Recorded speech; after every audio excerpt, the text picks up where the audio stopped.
L'objectif de cette exposition est de valoriser le travail que nous avons accompli avec notre mécène Dai Nippon Printing pour la numérisation en 3 dimensions de 55 de nos globes terrestres et célestes anciens.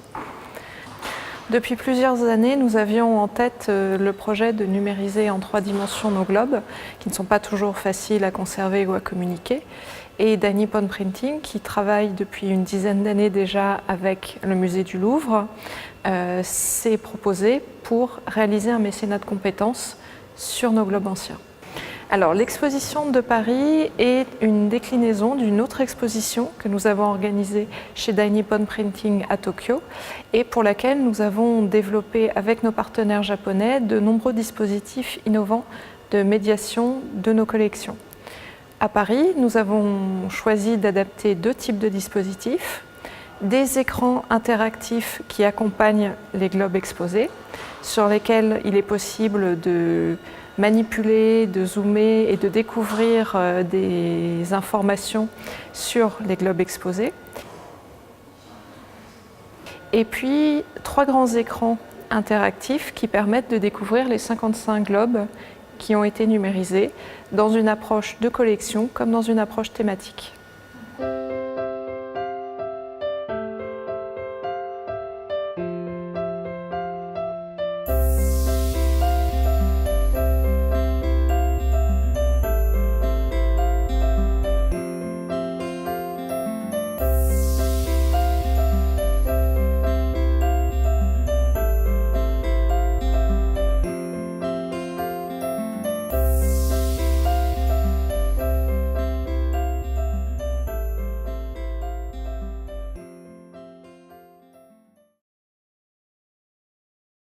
La Bibliothèque nationale de France conserve l'une des 3 principales collections de globes terrestres et célestes anciens au monde, les autres se trouvant à Londres et à Vienne.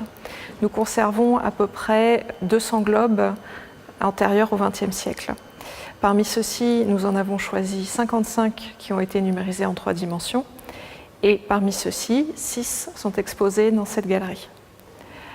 Ce sont à la fois des pièces particulièrement rares, voire uniques, mais aussi des pièces représentatives de la production de globes d'une époque donnée. Parmi ces pièces, une paire de globes, donc un terrestre, un céleste, du fabricant hollandais Hondius, qui ont été réalisés en 1600 et qui sont particulièrement connus car ils figurent sur 2 tableaux de Vermeer, le géographe et l'astronome. Aussi, dans la sélection exposée, un globe céleste arabe de 1573, un globe terrestre de Jacques Baradel, célèbre fabricant français du XVIIIe siècle, et un globe terrestre en relief du XIXe siècle.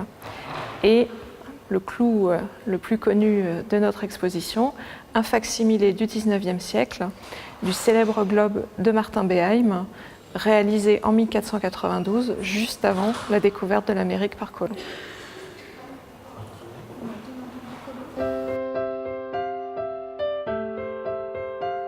Cette exposition n'aurait pu être réalisée sans l'aide de la Fondation Total, mécène de l'opération. Au-delà de celle-ci, les 55 globes numérisés sont déjà accessibles sur Gallica, la bibliothèque numérique de la BNF.